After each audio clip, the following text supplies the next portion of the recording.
नमस्कार अचुस्मिता किचन रे आपण समस्त को अनेक अनेक स्वागत। आज आम तैयारी करवा बैगणर एक नुआ रेसिपी बैगण रसा। एक बन आप भात रुटी सबुत खाईपर। वीडियोटी को फुल वाच करने को अनुरोध रहा। आज रेसिपी आपण मानक पसंद आसिले लाइक शेयर और सब्सक्राइब करने को भूलिबेनी। चलते ताले स्टार्ट करवा आज रेसिपी। प्रथम आम देखि नवा एथिपाई आम कौन कौन सब नहीं। ये देखु मुझे तीनटा बैगण मीडियम साइज ताको मु काटिकी गोटे बैगण को 4 खंड कर काटिकी आनी। ये रेसिपी मोटा मोटा बैगणर खंड गुड़िक रही। देखो मुझे किसी ग्रीन मटर ये सीझा आलू काटिक रखि पियाज आ कंचा लंका। ये मु 3टी मीडियम साइज टमाटो को छोट छोट करके काटिसी। ये टमाटर परिमाण टी अधिका रखी।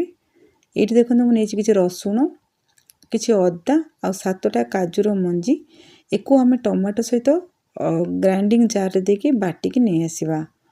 ये देखु बैगण रे आम प्रथम लुण हलदी आ लंका गुंड देके ताको भल भाव हाथ में गोले नवा।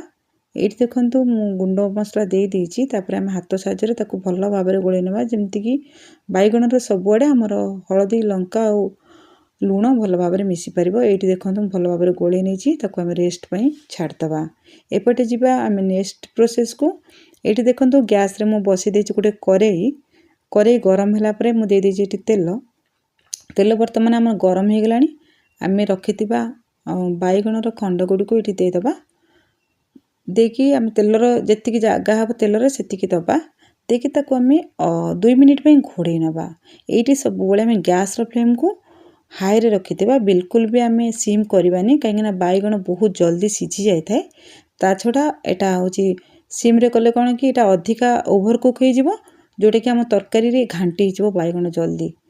ये देखंतु मु गोटे पट मोर हे गलानी मु ताको उल्टी नीची। आउ देखंतु गैस रे फ्लेम को हाई रे रखिकी ताको भाजुची। एबे देखंतु मोर सबु 2 पट हे गलानी। आम एबे जो पट गुडकारा हेनी ताको आम गैस रो करेईर तलकु देदबा। जो पट गुड़िक होता ऊपर को देखिए एमती करके आम बैगणर सबू पट को बहुत बढ़िया भाव में भाजिकी नहीं आसवा। ये देखंतु मोर बहुत बढ़िया भाव में बैगणर भजाटा प्रस्तुत हो गलानी। आम आउ डेरी करवानी। ये सबू बैगण को आम गोटे प्लेट को खोली नवा। एबे देखंतु मु सबू बैगण को खोली नहीं। एबे मोर करेई बड़ी किसी तेल। ये मु तेजपत्र 2 खंड डालचीनी गोटे गुजराती को देजी आउ किछि काटिक रखि पियाज को मध्य दे देजी। ये सब देकी आम भल भाव में पियाज को तार कंचा स्मेल पड़ेबो। तापर आम ताको जेमती गोटे कलर बहुत बढ़िया आसीबो बा गोल्डन ब्राउन कलर हवा पर्यंत आम ताको भाजी नबा। एबे देखंतु धीरे धीरे आमर पियाजर कलर चेंज हो गलानी। आम ताको भाजी नबा आउ टिके गोल्डन ब्राउन कलर। एबे आमर कलर हो गलानी। एबे आम देदबा ये बाटिके रखिथिबा टमाटो आउ मसला को। ये देखंतु मु किछि गुंड मसला नहीं जेमती कि हलदी गुंड लंका गुंड जीरा गुंड आ धनिया गुंड आउ ये स्वाद अनुसार लुण देखिकी दबा कहीं आम बैगण भाजला बेले लुण नहीं। तापर ये कसुरी मेथी दबा। कसुरी मेथी निश्चित भाव देवे। ये रेसिपी कसुरी मेथीर देले ना बहुत बढ़िया लगे। तापर आम ये सबू मसला को भल भाव टिके खड़िका साहाय्य एपट सेपट कर नवा। ये आम गैस फ्लेम को लो टू मीडियम रखिबा हाई रखिबानी। आम गुंड मसला देइछंती आमर तळु लागि जिवो। ये आम देदेबा टिके पानी। तापर आम ताको भल भाव एपट सेपट कर नवा। पानी सांगरे मसला को भल भाव गोले नवा। तापर ये आम गैस फ्लेम को से लो टू मीडियम रखिकी आम किछि समय पर्यंत ये मसला को टिके सिझिया पर्यंत घोड़े दबा। एबे देखंतु मसला आमर बहुत बढ़िया भाव ऊपर को उठी आसलानी तेल आउ बहुत बढ़िया भी बास्ना आसलानी आम मसलारू। ताको आम आउ टिके समय पर्यंत एमती कषि नबा जेमती एटा टिके सुखिला हो जिवो से पर्यंत कषिबा। एबे देखंतु आमर सुखिला हो आसलानी। ये आम देदबा सिझेइक रखिथिबा आलू ताको मु काटिकी रखिछि आउ ग्रीन मटर एको देला परे आम आउ टिके समय पर्यंत 2 मिनिट पर्यंत भल भाव में कषि नबा।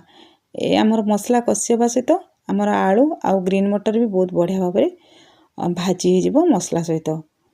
एबे देखंतु एमती मझे मझे आम छाड़ुथबा टिके घांटुथबा एमती करबा नले आम तळु लागि जिवो मसला। एबे देखंतु बहुत बढ़िया भाव आमर मसला कषि आसलानी आमे जेतेबेले मसला आमर टिके टिके करे लागी लागी आसीबो आमे जानिबा कि आमर मसला प्रस्तुत हो गलानी बा कषाटा हो गलानी। एबे देखंतु मोर बहुत कलर चेंज हो गलानी आम मसलार एवं धीरे धीरे देखंतु करेईर तले टिके टिके मसला आमर लागी आसलानी। एबे आमे आउ बेसी ताको भाजीबानी एबे आमे एथरे पानी देदबा आपण एठी जेतिकी झोल रखिया पय चाहुतबे देखिकी पानी देबे मात्र ए रेसिपी रे बेसी झोल हले भल लागेनी एटा टिके पानी थिले भल लागे टिके बहळिया बहळिया झोल हले भल लागे। एको आमे 10 मिनिट पर्यंत प्रथमे फुटिया पय छाडी देबा। एबे देखंतु हमर झोल बहुत बढ़िया भाव फुटी गलानी हमर ग्रीन मटर भी ऊपर को भासी उठलानी तापने ग्रीन मटर आलू सब बहुत बढ़िया भाव हमर मसला सहित सिझी गलानी। एबे आमे एथरे देदबा किछि गरम मसला दिला परे आमे ताको टिके भल भाव झोल संगे गोळै नबा।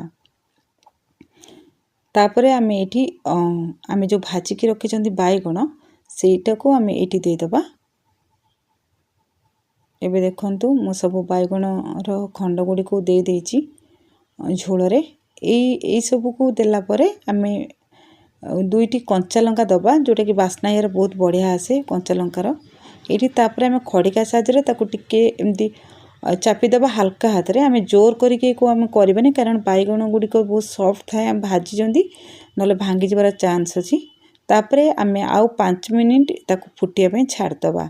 एबे देखंतु 5 मिनिट परे मु आपन घोड़ा खोलिकी देखौची हमर बाईगण रो भजा गुडी को झोल बहुत बढ़िया भाव रे बाईगण रो भजा टाणी नेलानी पानी को आ केते बढ़िया दिसुची देखंतु हमर तरकारी ताको हम हल्का हाथ रे एपट सेपट करबा बेसी ताको हम आ मारिबनी एटा भी एमती ठंडा हला परे ना हमर झोलटा आपे आपे बहळिया हे जिवो। एबे देखंतु मु आपन को देखौची ठंडा हला टिके केते बढ़िया हमर तरकारी दिसुची आपण एको निश्चित भाव रे थरे बनांतु एवं बहुत बढ़िया हेतला एवं आपण को मतामत मो सहित शेयर करंतु। आजि पय रहिली पुणी आसीबी आउ एक रेसिपी नै।